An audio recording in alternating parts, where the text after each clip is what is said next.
Hi there. In this video, we're going to continue working on the song. One thing which I should do now, which I should have done before, is save this project. It's really important to just keep saving your project in case your computer crashes and you lose all your work. So I'm just going to go up to File, Save Live Set As, and I'm going to name it Trap Song. I'm just going to save this on my desktop. Then press Save. Right, now our project is saved, so if it crashes, we're not going to lose anything.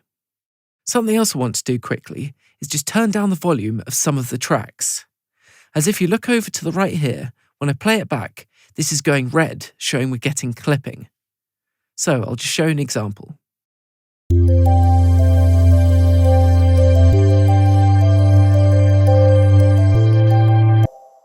You might be able to hear the distortion there when it was clipping at its loudest point. So there's two ways to combat this. You can either just turn down the volume on your master output, or what I'd recommend doing is just turn down the volume of each of your tracks. So you can do that individually by turning down these faders, or do it all together at once by selecting multiple tracks. To select multiple tracks, click on the top of your track here on the name, then hold Shift and do the same on the other tracks. All these tracks are now selected, so if I pull down the volume of one, they'll all come down the same amount. Now if I play back once again, we won't be clipping.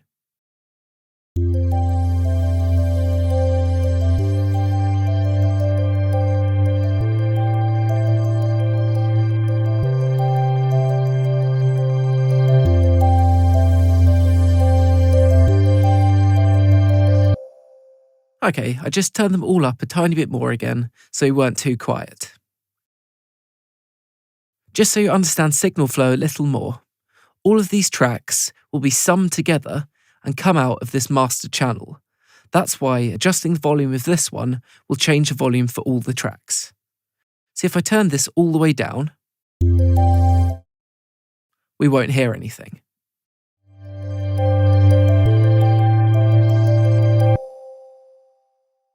So the next thing I want to do for the song is create a drum part. Honestly, I'd usually do this earlier on, maybe even before I created the bass part, but I just wanted to show you the basics of MIDI before I went into a little more detail writing drums. Again, some people prefer recording drums in so they can get a good feel for the track, but I've noticed a lot of beginners do find it easier to program the drums in first. Right, so I'm going to create a new track. I'm just going to right-click on this grey space here, and select Insert MIDI Track. Now I'm going to go over to my browser, go to Packs, Core Library, Racks, Drum Racks, and down under Drum Machines, I'm going to choose 808 Core Kit. This drum kit should be available in most editions of Ableton Live. You don't have to use the same one, but I just quite like the sound of the 808 kit. There are a number of different drum kits you can use which just have different sounds, so feel free to use these if you wish.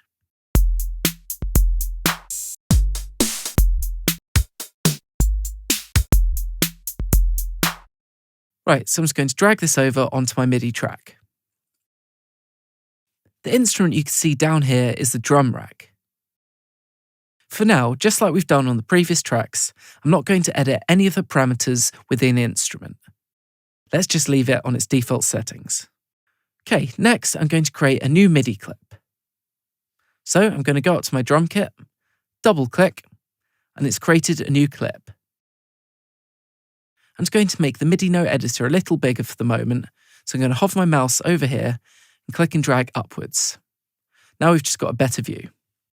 So you'll notice how the MIDI note editor looks very similar when programming in drums, as it would to a harmonic part. The main difference, however, is we have the different drum sounds listed on the keyboard on the left here. So this makes it really easy to know where to program your notes. So if I want a bass drum, I know to go down here and draw a note down here. You can audition the sounds by clicking on the keys. But again, make sure this headphone icon is illuminated blue, otherwise you won't be able to hear the preview.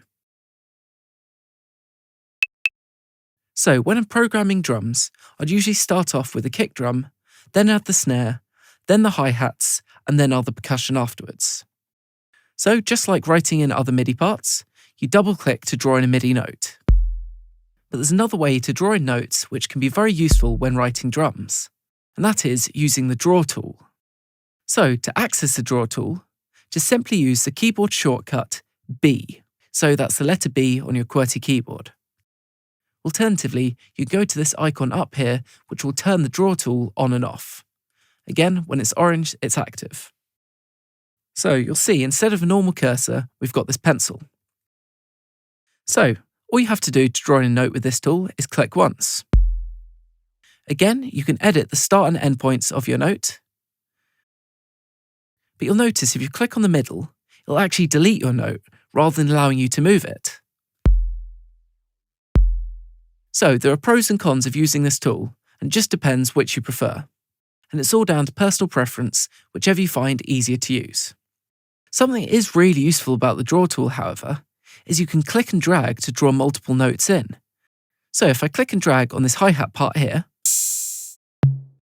you'll see there I've drawn in a note for every increment of the grid. And again, to delete, you can click and drag.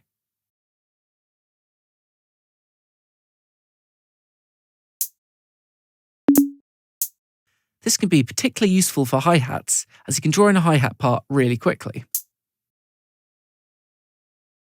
I'm going to stop all of my clips and play this clip back on its own. See there, we've already got a hi-hat part drawn in. Right, let's delete all of those quickly. Now, I'm just going to change the grid setting, so I'm going to right-click and choose a different grid setting. This time, I'll choose quarter notes. Now if I click and drag, you'll notice we have a kick drum on each beat of this bar. So depending on what grid setting you have, will determine the length of the note that the Draw tool writes in. I'm just going to draw a snare drum in on beats 2 and 4. I'm going to change my grid to 1/8 notes and draw in some hi-hats.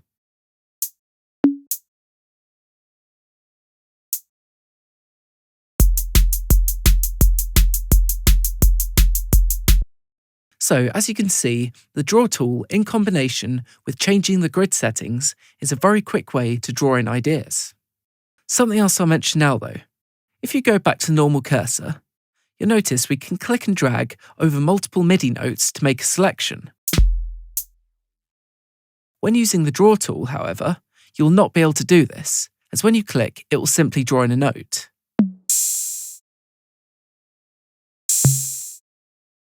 So just bear this in mind when working with the Draw tool. Right, I'm just going to delete everything in this clip, as I want to create a new drum beat from scratch. We'll continue in the next video. Thanks for watching.